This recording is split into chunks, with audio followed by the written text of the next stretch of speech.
Welcome to 2022. You made it. So there's not many New Years, maybe last year and this year, where I feel like that's like a thing. Like you did it. Like, you know what? We weren't so thrilled with how things were playing out, but like you're here, you made it. Give yourself a big pat on the back and be glad that it's 2022. Although, I wonder if people are happy that it's 2022 because they're glad 2021 is behind us. Anybody feeling that way?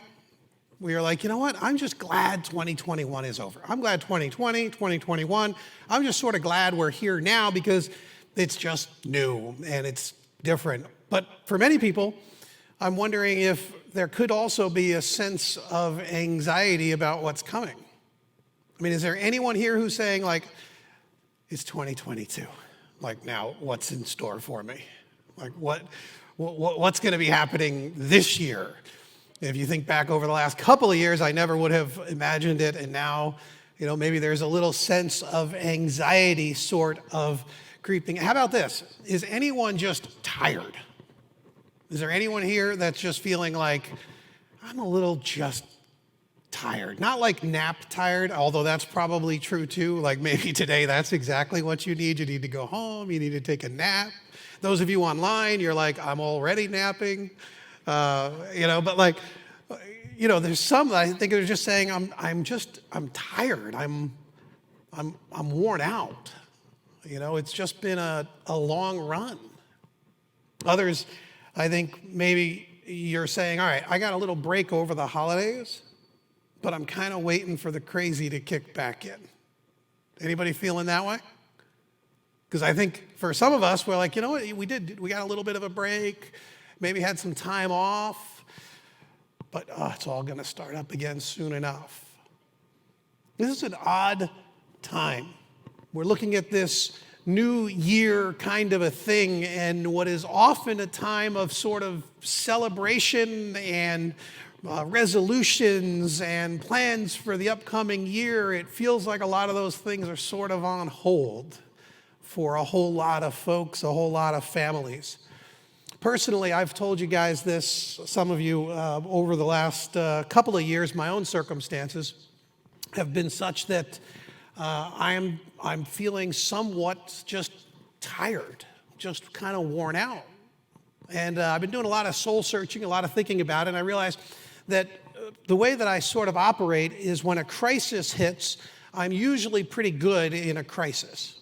And I know a lot of you handle crises well, right? You kind of like rise up to the task, you handle things, you get things done. And then some of us sort of recover after the crisis, right? We make it through the crisis, and then like after it, when everything is settled down, when we're like, all right, we made it, that's when I sort of need a couple of days to unwind and shut down and kind of regroup and sort of like restore my emotional reserves and all of that kind of thing. The thing is, we haven't really had that opportunity. And so one crisis led to another crisis, folded into another crisis, unmasked another crisis. And so if you're feeling that, and you're the kind of a person who sort of handles crises, and then, now you just need the recovery period never came. And so what I noticed in my own soul over the last year or two is that what used to sort of bend and then bounce back hasn't quite bounced back. Something sort of bent in the soul and sort of stayed bent. And I'm figuring out that God's doing something different in this season of life for me. And it's been important for me to sort of wrestle through what that means to me and to my journey with God.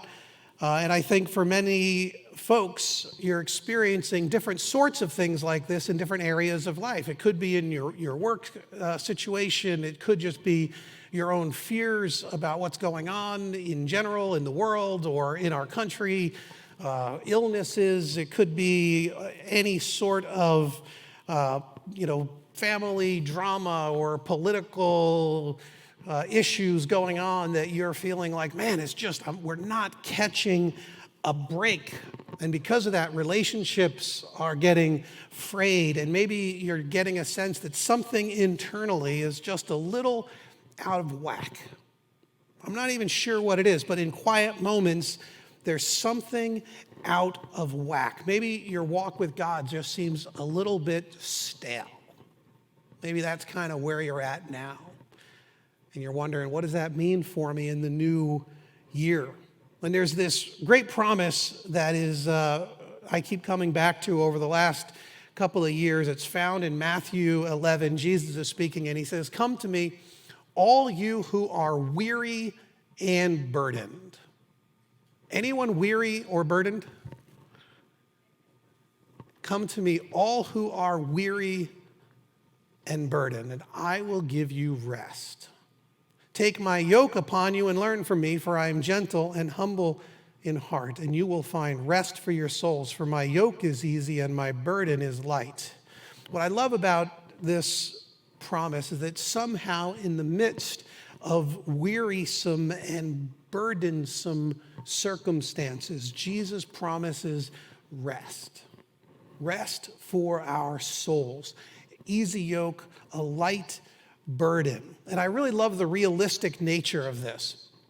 Because, if you were writing this and you were trying to attract a crowd of people who were weary and burdened, you might turn around and say, listen, come to me and I'm going to take away all of it. You're going to be amazing. It's going to be utopia, some pie in the sky sort of promise. By, listening to some televangelist, you might think that that's the whole of the Christian message, that like everything is going to be up and to the right for all of time. It's going to be rainbows and butterflies. If you just follow Jesus and you do what I tell you to do, it's all going to be great. But I love the realistic nature of this, because he's saying, listen, I know you're weary and you're burdened, and I am actually able to give you rest. But it's not a rest that is free entirely. You have to take his yoke. A yoke is what you would strap on an animal to plow a field. And so he's saying, there is still going to be a yoke. You're just going to pick which yoke you want to wear. Do you want to wear the yoke I give you, or do you want to wear the yoke the world puts on you? You're going to wear a yoke. That's the reality of the human condition. The difference is this yoke is the one that you will actually thrive under. Learn from me. There's still stuff to do. There's still things that we have to understand. There are ways that we relate to each other and to God. And we need to learn these things. We have to go and sit at the feet of the rabbi and learn what it means to learn from him.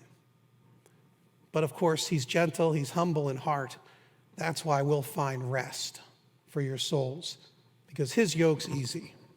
His burden is light. I love the reality, the realistic nature of this promise to us. There is still a burden that you will bear when you follow Jesus. But it is a burden that is exactly the burden you were meant to bear. It's the kind of a burden that will restore and renew you. It's the kind of a burden that is not an ounce heavier than it ought to be, not a feather more than you were meant to carry by your Savior, who's gentle and humble in heart and trustworthy in that way. So as we start this new year, I want to talk to you about 2 habits for 2022 that I personally hope to practice more and better this year. 2 habits that I hope to practice that I want to offer up to you for your consideration this morning. The first habit is to tend to your soul. Now, the soul is this invisible, immaterial sort of part of you. And it's incredibly important, but because it's something that we don't generally see or experience or tap into on a regular basis, it can get easily neglected. Now, the soul means many, many, many different things. It's used in a ton of different ways, even in the Bible. And so it does complicate our understanding of what the soul is. But for our purposes for this morning, I'm talking about this invisible part of you. So it's not your body, but it isn't entirely distinct from your body. And it's not your emotions, but it isn't entirely separated from your emotions either. And so the soul, in some sort of mysterious way, is this inner part of you, and it somehow connects some combination of your mind and of your emotions and of your will and even of your body. And somehow together, that's your soul. It's the whole of your life, but it's more than just the sort of thing we talk about when we talk about your life. And so I don't want to get too much more into that, into describing it. There's lots of great resources out there that I could point you to, but there is this mysterious sort of combination of these things. And the soul is tied to your health in every way, mental, emotional, physical, but it is also tied to your overall well-being. And that's kind of the key point, because we know that our souls can be troubled. Even Jesus had this experience, and he said that, now my soul is troubled. And what shall I say? Father, save me from this hour? No, it was for this very reason I came into this hour. I came to this hour. So we have a soul. There's no doubting that. Your soul can be troubled, and it isn't always God's plan to simply remove the trouble from your soul. That's just a few quick little things we learn about it when Jesus himself speaks of his soul. But I really think that one of his most powerful comments about our souls are in Mark 8, where he says, then he called the crowd to him along with his disciples and said, whoever wants to be my disciple must deny themselves and take up their cross and follow me. It sounds a lot like the take my yoke upon you idea. And so a lot of these are related threads. For whoever wants to save their life will lose it, but whoever loses their life for me and the gospel will save it. What good is it for someone to gain the whole world yet forfeit their soul? So in Jesus' economy, you have everything the world offers you and your soul. And he's saying, pick your soul. If you had to give up everything that the world offered you, pick your soul. You would never forfeit your soul. Or what can anyone give in exchange for their soul? If anyone is ashamed of me and my words in this adulterous and sinful generation, the Son of Man will be ashamed of them when he comes in his Father's glory with the holy angels. And so he is encouraging us that we have got to pay attention to, tend to our inner lives, our soul. There is a parable that John Ortberg, one of my writers that I go to time and again to be shepherded and to learn, I want to read it to you. It's a little parable about the soul. He said, there once was a town high in the Alps that straddled the banks of a beautiful stream. The stream was fed by springs that were old as the earth and deep as the sea. The water was clear like crystal. Children laughed and played beside it. Swans and geese swam on it. You could see the rocks and the sand and the rainbow trout that swarmed at the bottom of the stream. High in the hills, far beyond anyone's sight, lived an old man who served as keeper of the springs. He had been hired so long ago that now no one could remember a time when he wasn't there. He would travel from one spring to another in the hills, removing branches or fallen leaves or debris that might pollute the water. But his work was unseen. One year, the town council decided that they had better things to do with their money. No one supervised the old man anyway. They had roads to repair and taxes to collect and services to offer. And giving money to an unseen stream cleaner had become a luxury they could no longer afford. So the old man left his post. High in the mountains, the springs went untended. Twigs and branches and worse muddied the liquid flow. Mud and silt compacted the creek bed. Farm wastes turned parts of the stream into stagnant bogs. For a time, no one in the village noticed. But after a while, the water was not the same. It began to look brackish.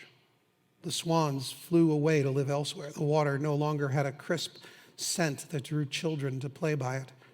Some people in the town began to grow ill. All noticed the loss of sparkling beauty that used to flow between the banks of the streams that fed the town. The life of the village depended on the stream, and the life of the stream depended on the keeper. The city council reconvened, the money was found, the old man was rehired, and yet another time the springs were clean, the stream was pure, children played again on its banks. Illness was replaced by health. The swans came home, and the village came back to life. The life of a village depended on the health of the stream. The stream is your soul, and you are the keeper. We need to tend to our souls. The reality is you have one soul, and it's the only one you're going to get. There's nothing of more value in this life. Your soul is that eternal part of you that impacts every part. But because it is so often unseen, we neglect it. I want to encourage you to tend to your soul. Now, all the normal sort of healthy living stuff matters, right? At the end of the year, they always tell us about all the things that we're supposed to do for health and, commitments for the new year. And all of those things are, in fact, related to the care of your soul because you're such an integrated whole, the way that God designed you, that all of those things do actually matter. But it goes way beyond the normal healthy living sort of stuff. The older writers used to call this the mortification of the flesh. This is the process by which each person does battle with their darker tendencies, with their sins, with their habits that they know aren't bringing them where they want to go. And so they call it the mortification of the flesh, the killing of the flesh. And that's another part of this. There's healthy habits that we have to pursue, but there's also the removal of the junk. And so what is that junk that has accumulated over the years in your own soul? What are the habits? What are the coping mechanisms that you have been utilizing to deal with the stress or the anxiety of the last couple of years? What parts of your own behaviors or your habits or your practices are things that you might be ashamed of if they were broadcast or well known? These are ways that you get to tend to your soul, do battle against your darker tendencies. We also, of course, have the spiritual practices. And that's, we talk about Bible study and prayer and things like that, and that's all true. But there's worship, there's celebration, there's solitude, and there's silence, and there's meditation, and there's memorization, and there's a whole lot of practices, things that you can actually do that will create an environment where your soul can thrive. That's another pathway toward tending to your soul. And of course, relationships are vital. You're going to see more and more about this. There's this loneliness epidemic that they were talking about well before COVID, and now it's just skyrocketing, and mental health and all sorts of issues are facing us as a people, as a nation. And of course, when we hear those things and we see those things, we look around and we forget that we're not the only ones sometimes. We forget that we're not the only ones struggling. People all around us, there are relationships that we ought to be investing in and gaining strength from and encouragement from and insight from. And so relationships are a key way that we get to tend to the soul, because it isn't simply an individualistic affair. These are just a couple of examples of things, but most important, what I wanted to give you a couple ideas, but most important is I want you to make a commitment this year. I'm going to make a commitment. I am making a commitment to better know and to better understand my own soul so that I might tend to it. That's habit number one. Tend to your soul. It is your responsibility, and it is your responsibility alone to tend to your soul. All right, habit number two. Delight in slowing down. Habit number 2, delight in slowing down. So different cultures idolize different things at different historical moments. And it seems to me that there is a modern reality that is destroying souls more than perhaps any other idolatry that we are currently facing as a culture. It's at least in the top 2 or 3. And this is the problem of busyness. It's the problem of busyness. And when I talk about busyness, it's not just in schedule, it's the whole of it. It's every aspect of our lives where we lack margin, where we keep pushing and pressing and looking for progress and trying to get just a little bit more. It's all of the things that keep us running from place to place to place. And how quickly we see busyness will start to squeeze out everything else that's required for our own soul care. There's a parable that's super familiar, and I think it comments on this a little bit for us. It's Mark 4. Listen, a farmer went out to sow his seed, and as he was scattering the seed, some fell along the path. Birds came and ate it up. Some fell on rocky places where it did not have much soil. It sprang up quickly because the soil was shallow. But when the sun came up, the plants were scorched, and they withered because they had no root. Other seed fell among the thorns, which grew up and choked the plants so that they did not bear grain. Still other seed fell on good soil. It came up, grew and produced a crop, some multiplying 30, some 60, some 100 times. Then his disciples go and they ask him, hey, can you explain that parable to us? And Jesus is just a little bit frustrated, I think. He's like, then Jesus said to them, don't you understand this parable? How then will you understand any parable? Thank you. Very encouraging. And so now he's going to go and explain the parable, which is awesome because he doesn't always do this for us. And so this one we're like, all right, now he explained it. We kind of get it a lot more than maybe we would have had he not. The farmer sows the word. Some people are like the seed along the path where the word is sown. As soon as they hear it, Satan comes and takes away the word that was sown in them. This I see. This still happens. It's not as prevalent, but this does happen. People hear the word, they get encouraged, but quickly they're just like, you know what? There's no real progress here. There's no real response to it. Something happens, it's taken away from them, and no progress is made. That happens, comes, goes. People fall away on the wayside pretty quickly in that situation. Others, like seeds sown on rocky places, hear the word and at once receive it with joy. But since they have no root, they last only a short time. When trouble or persecution comes because of the word, they quickly fall away. This also we see, for sure. The thing is, in America, there's not a huge amount of persecution for our faith. There's some, of course, and if you come from a different religious background, there's probably a lot more. And so you've experienced this a little bit more acutely. Maybe if you've had kind of a really energetic beginning to your Christian faith, maybe you'll have a few family members being kind of like, oh, he's a Jesus freak now, he's going through his Jesus phase or whatever it is. And so there may be a little bit of pressure, a little bit of persecution in that way, but generally speaking, American Christians don't get a whole lot of this. It's always out there for sure, but it isn't, I don't know that it's our dominant experience from my conversations with you guys. The next, though, still others, like seeds sown among the thorns, hear the word, but the worries of this life, the deceitfulness of wealth, the desires for other things come in and choke the word, making it unfruitful. This, to me, feels way more like what most of us experience in this day. Thorns that come up and choke the life out of it. I like to read books on busyness. I have a whole lot of them. I rarely finish them because I'm so busy. But this is one called Crazy Busy by Kevin DeYoung. And his subtext is a mercifully short book about a really big problem. I like Kevin because he writes short books, which means I can feel very accomplished.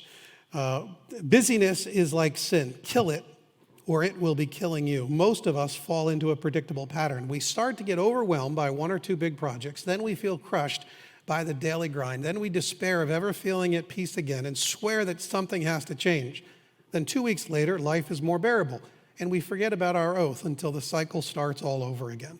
What we don't realize is that all the while, we've been a joyless wretch, snapping like a turtle or as personally engaging as a cat. When busyness goes after joy, it goes after everyone's joy. He talks about this parable and some other insights that he has. He says that Jesus says that the work of the word is swallowed up by the desire for other things. And I love the way he explains this idea. He says, it's not that possessions themselves are to blame. So notice he's taking busyness and he's talking about this in a way that extends way beyond simply how many things you have on your calendar to do.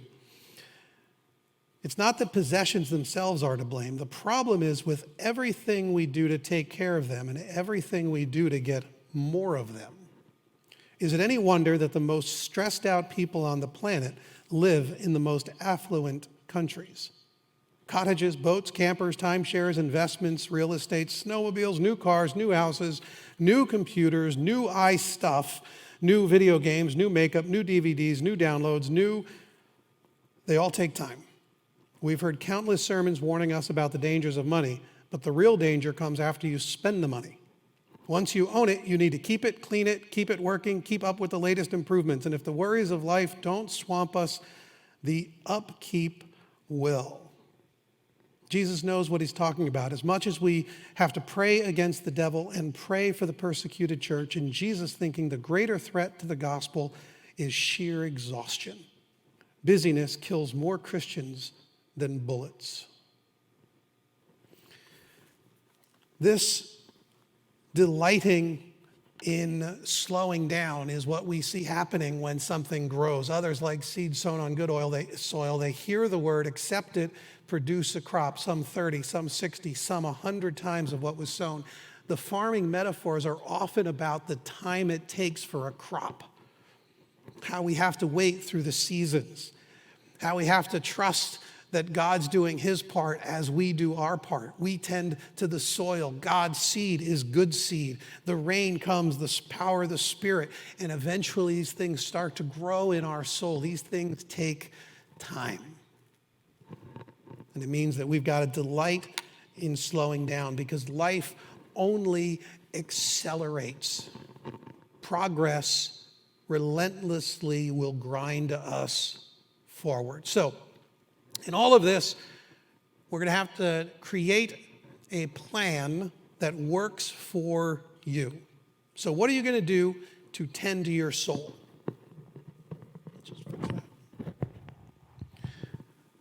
What are you going to do to tend to your soul? For me personally, I have developed a short little list of daily activities that cover a few different areas of my life. So there are some things that I'm noticing, some habits I fell into or out of. And I said, you know what, I need to get back to some of those things. And so I've created a short little list.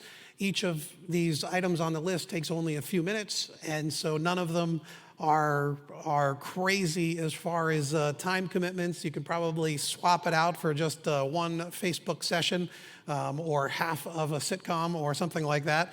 And so for me personally, I go through this checklist and I'm going to use them to monitor how it is that I'm doing on a few of the commitments that I'm making to myself to help tend to my soul. And I look at these things and I go, if I were to do these items, these 8 or 10 different items in a given day, I would end the day feeling like I had actually tended to my soul in some very concrete ways. I would have created some space. I would have directed my own headspace toward some good things, and I'm hoping to accomplish these small changes. I'm also going to regularly practice the daily examine. I've talked about this in some of the discipleship classes, and I have found this a simple reflective exercise, and I have found as I engage in the daily examine that it does good stuff for my own soul. It's one of the ways I get to tend to my soul. And for me, largely what it means is I create a little bit of reflection space where I get to evaluate how I am feeling and how I am responding to things. And so I look at my soul and I think, all right, Lord, why Why was I frustrated today? Why was I really happy or excited today? What brought me some sense of peace? What was I doing? What was I thinking about when those things happened? What caused me to sin? What areas of life did I see some real progress in? What relationships brought me joy? What drained me? And I look through those things, and those help me get a context for understanding what's going on in my soul. And so this practice of the daily examine is something that I want to return to better understand the environment in which my soul thrives. That's just a few examples. For me, how is it that I want to delight in slowing down? This one's harder for me because I don't delight in slowing down. I'm actually addicted to activity and achievement. And so for me, more is always better. And I've started doing battle with my own self here on this front over the last year or two. And so for me, it starts with working on questions related to my identity. So who am I in Christ? What does it mean to be in Christ rather than do for Christ? If I'm not achieving for Christ or for the kingdom, what does that actually mean to me? What does it mean about Jesus and his love for me? Why is it that I've come to believe that what I accomplish for Jesus is directly related to how he loves or has concern for me? Why is it that I've crossed these wires in my own soul? And so for me, that's one of the kind of the theological underpinnings that I need to work on in an increasing way. I also need to embrace this promise that if I'm weary and heavy burdened, that I'm actually not doing what Jesus has me to doing. Somehow, that I can use that promise of the scriptures, that if I really am weary and heavy laden, if I'm really heavy burdened, then clearly I'm actually doing stuff that Jesus hasn't called me to do, because he said his burden is light. His yoke is easy. And if I'm not experiencing that kind of life, what am I grabbing after? What am I grasping after that has brought me out of the obedient life in Christ, the one where I can find rest for my soul? I also think for me, I need to do a little bit of more fasting from technology and even from my to-do list. And so I found in one of my seasons of examining this last year, I found out that my to-do list is my real killer. And so for me, we use Asana. It's on all of my devices. And what happens is I can't stop picking up my phone and looking at it. And so how some people have told me they are with social media, like they're just constantly on and they're constantly looking, and that might be an area where you need to do some battle. For me, it's my to-do list. It's so bad that there was a day where it was like a Thursday night. It was like 6:30 at night. I was leaving here for the day, and I had been working real hard. It was a great day, very productive, and I decided I would go through my to-do list and set it up for the next morning, so that I knew I had nothing to do from the moment I left until the next morning when I woke up. I didn't have to look at it once. So I set it all up. I moved everything off to the next day. I scheduled everything how it was supposed to be scheduled, used all of my best practices. I leave my office here. I drive out the parking lot. I go right, and I'm at that light right here on IU Willits Road. And in the moment that the light turned red, I reached for my phone and I opened up my to-do list, which of course looked exactly like it looked like 1 minute ago when I was like, what just happened? Why would I do this? What sort of mechanism in my brain and in my soul is so twisted that I literally know what it says. I just did it a minute ago, and I went, there's going to have to be some sort of fasting to break these habits of body and mind. Getting back to my Sabbath plans and things like that, looking to spend some extended periods in solitude and silence over 2022. These are all on the docket for me. Now, of course, the point isn't for me to tell you what I'm going to do so that you do what I'm going to do. That isn't the point. You're responsible to tend to your soul.